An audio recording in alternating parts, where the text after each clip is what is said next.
Hey guys, today we are going to talk about some of the things you want to think about when you start your first business, okay? And I'm telling you right now, do not listen to any of these people who are selling you courses online. For 99% of them, the only thing they're going to teach you is how to create courses for other people about how to start a business. In fact, the only business 99% of these quote-unquote gurus have ever started is a business teaching other people how to start a business. So don't do that. Don't waste your time with any of that. They just want your money. They just want to, you to sign up for their free webinar and then kind of move you through a sales funnel. Okay, I can't help but almost laugh internally, just thinking about that. So don't worry about any of that stuff. Keep it super, super simple. The thing about entrepreneurship that people who have never started a business don't realize is in the beginning it's both extremely simple and it's not flashy at all. Okay, so we all have this kind of image in our head of an entrepreneur, maybe like Elon Musk or Steve Jobs, pulling the curtain over, open and introducing some new innovative product that's game changing, or someone creating an app or something that's just never been done before. Okay, so that's great, and if that's something you're able to do with no experience, limited resources, and no contacts, no network, whatever, you're just a normal person starting out, and if you're able to do that, that's great. That's not going to be 99.99999% of people. Okay, so most people, they have a limited budget. They don't have millions and millions and millions of dollars of funding. They're not they don't know everyone they need to know or they like to know, and they don't have previous experience. Maybe they have a job. Maybe they just want to support their family. And so there's too much kind of talk and media and buzz around kind of the tail end of the bell curve, right? Like the Elon Musks and so-and-sos of the world. But let's just talk about how to get started, right? Because none of these people, even Elon Musk, in terms of his first business, now we know about PayPal and Tesla and SpaceX, but none of these companies were actually his first business, right? So his first business was, a company that you've probably never even heard of, and he started it very young, I guess in his mid-20s or something like that. So everyone's got to start from somewhere, and don't look at the tail end of the bell curve and think, okay, I'm gonna try to do that, right? Because it's a lot, if you're going to reach for the sky, which is what everyone tells you to do, in movies and stuff, Will Smith's out there being why are you going to be realistic, reach for the sky. Okay, that's great. But even Will Smith, anyone else, is, started somewhere, right? And people who are super successful tend to forget that it wasn't always flashy and things weren't always growing exponentially and all that kind of stuff, right? So it's very okay to do something that's extremely simple, right? It can be, whatever. Generally speaking, think of a business, if you're just starting out, that has relatively easy execution. Okay, so what are the characteristics of something that has relatively easy execution? So one, you don't need crazy capital investment in order to start, right? So you don't need to raise a bunch of money, and you definitely don't need to take a loan. Okay, so if you've never started a business before and you don't have any experience and all that kind of stuff, do not take a loan, right? Taking a loan and debt financing is actually something that's relatively more advanced, and you don't want to be in that world if it's your first rodeo, right? You do not want to be in that world, right? Because then that loan can really, if things don't work out with this business or you change your mind and you kind of sink a bunch of money into it that's not yours, you're going to end up in a situation with, it might take many, many years for you to recover from, right? So do not take a loan. Be very careful when you raise money from other people. If it's family or friends, obviously they're putting your faith in you. So be very careful. I'm not saying don't do it. A lot of people have been very successful doing it. I'm just saying be very careful about how you go about it and how you spend other people's money. And if you raise money externally, if you're able to do that, which a lot of people can't, but if you're in a situation where you can convince external investors to invest in your idea, be very, very careful. Be 10 times more careful with other people's money than you are with your own money. Okay, I've wasted tons of my own money doing really dumb things, like just things I should have never done. But I learned lessons, and I overcame failure and all that kind of stuff. But I did it with my own money, right? So I earned money, and then I invested in something. Maybe 4 things didn't work out, 1 thing worked out really good. You just need 1 thing to work out really good, and it can just catapult success, right? So, something that doesn't require a huge capital investment to get started, that is very important for newbie entrepreneurs, right? People who are just beginning for the first time. And 99.99% of people watching this, right? People without crazy network or tons of money already in the bank, all that kind of stuff, right? Another thing that we really recommend is whatever your business is, focus on a local market in the beginning, right? And many times wherever you live is a good place to test out a product or service, right? Services are great in the sense that you're not competing with global companies that have a lot of backing, and even if you are, because you're small, you have the ability to outperform big franchises or whoever many times for services, because you can offer better customer experience, you can offer personal service. You can do that in the early stages of your business. If you're offering a local service, right? And many times, the best type of service to provide is something that you have some experience with. But we'll talk about that in a second. So focusing on a local market is a huge competitive advantage because that market really well. If it's your own market, it's going to be easier to focus all your efforts on one geographic area, especially if it's a service, and you can really zone in on controlling that market, right? You want to create a backyard for yourself, own that backyard, and then you can scale to different places, okay? And most people, especially if they get success early in a local market, they get some traction, it's their first time. I've been guilty of this too. They tend to scale to other markets a little bit too fast, and they tend to think that they were successful in one local market, so now they can go and expand to 5 other markets at the same time, and it just doesn't work like that, okay? Dominate your local market, ideally where you live, but if for whatever reason the product or service isn't as good a fit for wherever you live, or whatever, everyone's in a different situation in terms of where they are.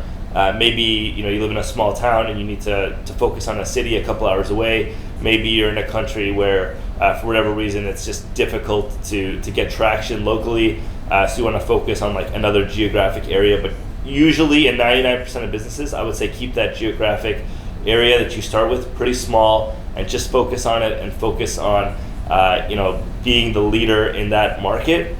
And then when you're ready to scale, once you have something, you can consider raising money or taking debt once you have something. And then you want to be, again, very careful with that money, because again, it's your it's your reputation on the line, and you don't want to mess with that. Even if you think, if I waste someone else's money, it's not a big deal because it's not mine. It's an even bigger deal, because your reputation is the most important. And when you ask someone else for money, they're going to ask about the history of you raising money, right? So it always is going to stick with you. So be very, very careful about how and when you raise money, and do not raise money unless you absolutely need to. Okay, in the last 10 years, raising money has become somewhat trendy.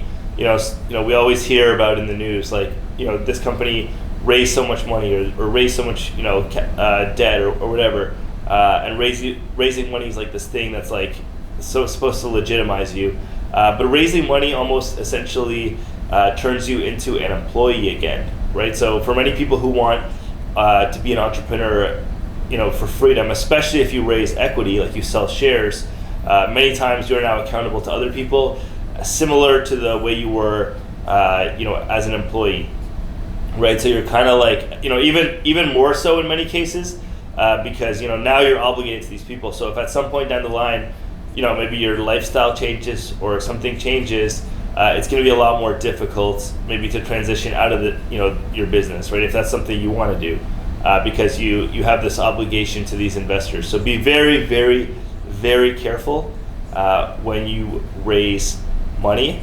and when you're expanding to different markets, don't expand to 5 or 6 markets at the same time. Just focus on going to a second and then a third. Be very slow, okay? You're gonna hear all these stories about how you should turn your 10-year goal into 6 months. Like maybe I heard a story about like the founders of Google, and one of them was like, in the early stages saying, oh, why can't we just expand to like 10 or 20 different markets at the same time? Sure, I mean, that's a tech company, so they're not really like expanding in the physical sense. It's digital, but and that's one of the greatest companies of all time. Not saying you shouldn't aspire to be that, because everyone started somewhere, including those guys. They had no idea it was going to be that big or that game changing, right? So everyone had to start somewhere. Have big dreams, all that stuff.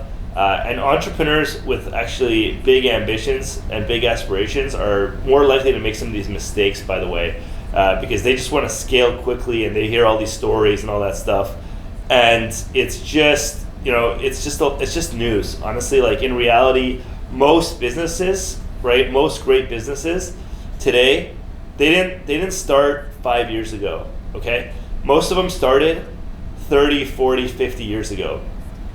Right, I was just watching I think it was like a CNBC like little clip, I think, of Amazon, and someone, one of the analysts was saying like, Amazon's a very young company at 25 years old to basically be dominating a market, right? So 25 years is not a long time, and not saying you shouldn't like aspire to do things quickly. You should be quick, efficient. You should be ruthless. You should look to really own whatever market you're in and be the leader, if that's what you want, right? That's not everyone. Some people just want to create a nice lifestyle business to support their family. That's awesome as well. Not everyone's trying to be like this big company, multi-millionaire, billionaire, cutting the ribbons of the New York Stock Exchange. That is not everyone.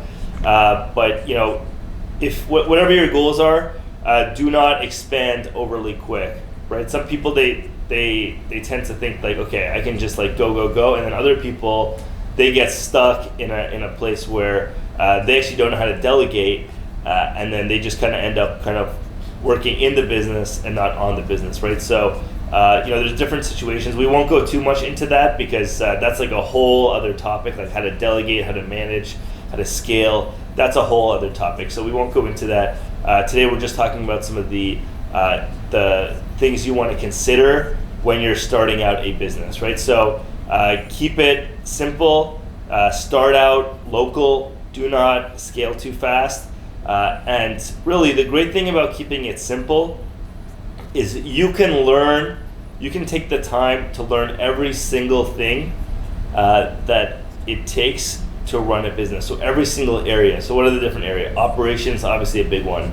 Marketing, huge, right? Like marketing today looks a lot different than it did even like 10 years ago, even 5 years ago, right? Marketing is changing so fast because how people are absorbing information and how people are learning about companies are so different today than they are even 5 years ago, and definitely a lot different than they were 10, 15 years ago. And you, especially if you're young, you know about a lot of these platforms that people are consuming information, and you can jump on them a lot faster than people who are a little bit older and maybe are not as in tune with how people are consuming information.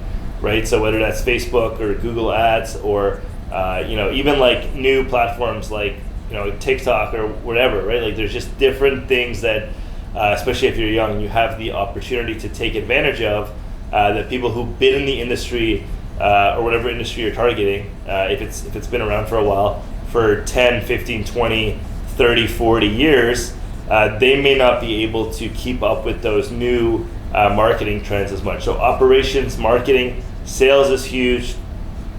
Sales is one of those things where you don't really have a choice if you're starting out as an entrepreneur to be a salesperson.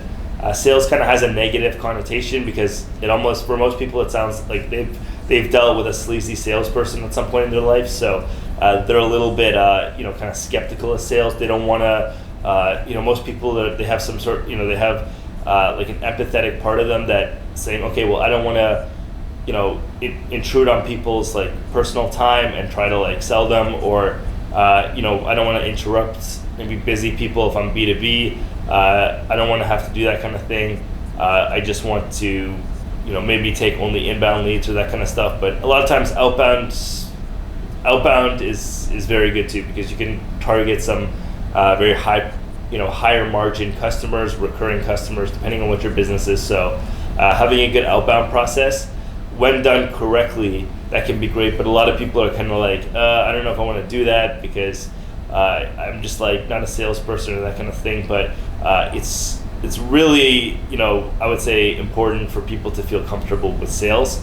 Inbound sales is like a must. So, as you get leads through your marketing, you have to feel comfortable. But outbound sales as well, depending on the industry, can be a great way to get some very nice relationships. And we don't even have to call it sales. It can be networking, depending on what the what it is. And people are a lot more open than you think to doing business with you, even if you just started.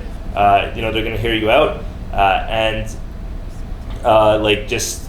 really, really don't be scared, because you'd be surprised what happens. If you reach out to 10 people, maybe like 3 or 4 might get back to you if you have good, if you have a good strategy, and then maybe 1 or 2 could be doing business with you, and then that 1 or 2 people, like if you do a good job for them, which you should, because you want to offer a good product or service, then they might refer you to other people. So your efforts can kind of really grow exponentially. So outbound sales, especially in the beginning, is not a bad way to get started.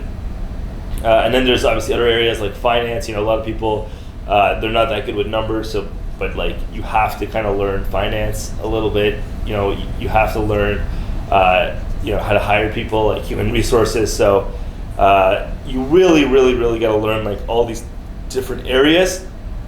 And I would highly recommend doing it yourself before hiring anyone, because trust me, I've hired people for roles I did not do myself, and it just doesn't work out as well. Do it yourself, learn it. Don't try to be the expert at everything, but try to be fluent in everything. Try to be able to understand the language of finance, the language of HR, the language of operations, the language of marketing.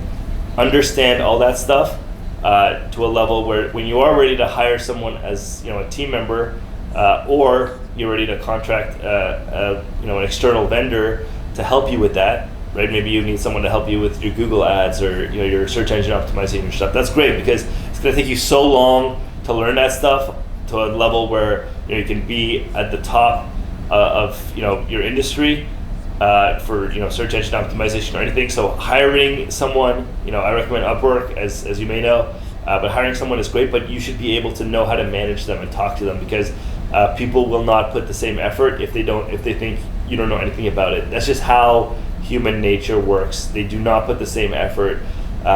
So definitely learn it so you can manage them, hold them to account, and get the most out of them. So all these things are very important. So don't be afraid to learn. And the final thing I'll say is, whatever business you start, like anything in life, try to do things where you have some sort of like unfair competitive advantage. Well, you might say, okay, well, I don't really have any sort of like unfair competitive advantage. I don't have like a lot of money. I don't have a lot of experience. I don't have a lot of contacts or whatever. But most people, you'd be surprised. You definitely have something, whether that's like knowledge or something skill based, that's relatively unique about you, and that's something that you can take advantage of, right? So everyone who's, let's say, above the age of 18, has lived long enough where they have some sort of like hobby or interest usually, right? That could literally be anything, right? These days, like, you can make a business of the most random hobbies or interests or whatever, and you could just literally figure out, okay, a business model around those hobbies or interests or something you just know a lot about. And if you know a lot about something, you're probably passionate about that thing, and it's probably going to be easier to deal with all the back and forth when it comes to business. Because in the beginning, a lot of times it's not that fun. It's kind of annoying. When you start a business for the first time, there's a lot of like annoying things where you just have to like that are just frustrating. If you're passionate about what you're doing, if you're very, very knowledgeable and you actually like it, and it's something you enjoy, it doesn't feel like work, it feels like play, then you're going to be very successful. And it may not happen immediately, it probably won't. The first year, you'll probably feel like, oh, okay, maybe not a lot's happening, but trust me, guys, it can change quickly, and it's very exponential. It starts out like this, and then it goes up, right? And that's any business, right? I've started multiple businesses. It always feels like the first year is kind of like nothing's happening, really, like there's not much going on. But then at like the second year, it changes a lot, and then the third year, it's like, whoa, like this is nice cash flow. This is making some nice revenue, right? And then it just grows and grows. So definitely do something you're passionate about, and so that you can be patient through that process. Because if you're not passionate about it, you're probably not gonna go after that first year. You're probably not gonna you're gonna be a lot closer than you think to some success, but you're not gonna just push to that level where it's like you start to see that like growth curve, and then you're just gonna get discouraged, and you're gonna be like, okay, this isn't for me. And if that happens a couple times, you may just think, okay, like I'm just not an entrepreneur, but you were so close. But maybe if you did something that you were really interested in, you can enjoy it. And trust me, like even if something's profitable, if you're not that interested in it, at some point you will get burned out, because you really have to think about like the long game. When you start a business, it's not about like the first year; it's about the first like 5 years, 10 years, 20 years. Think about, is this something that you may want to do for the rest of your life potentially? It's not that you have to do it for the rest of your life, but just think, is this something that like I could do for the rest of my life? Because when you start a business, if you just focus on one thing, that is actually, like, for most people, that's the best route. Not everyone's going to be like the serial entrepreneur where they want to do like different things, because that's just like how they want to do it.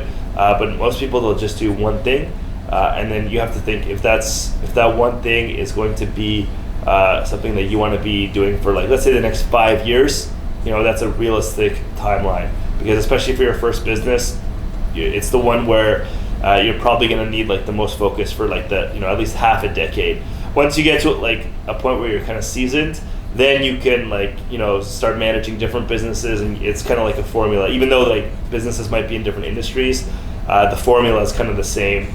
And then you'll feel a lot more comfortable in that first year, because you'll just know, okay, like what I'm doing is actually probably going to work. Like it's just like you'll just have that feeling. But like when you're starting out, you don't know. It all seems so new. So you definitely want to just focus on one thing, and that one thing should be something that you're extremely interested in, and that you're passionate about. And that passion and interest will come through to your customers and your clients, and then they will start to become passionate about you. And they will start to refer you to other people and write reviews about you and all that kind of stuff. So those are some of the things that we recommend thinking about when you're starting your first business. It's not what the online gurus are going to tell you. It's not what the courses are going to tell you. It's not what Forbes 30 under 30 or 40 under 40 is going to tell you. It's not what some documentary about like the greatest entrepreneurs ever is going to tell you. This is just real solid advice that applies to 99.99% of people. It's not as flashy, it's not as sexy, it doesn't It's not talking about getting on the cover of a magazine in like 6 months after you started your first business for the first time with no money. This is just like how it works for 99.9% of successful entrepreneurs. So hopefully you learned a few things today. If you have any questions, feel free to comment on the video, and we'll be definitely interested to hear your feedback.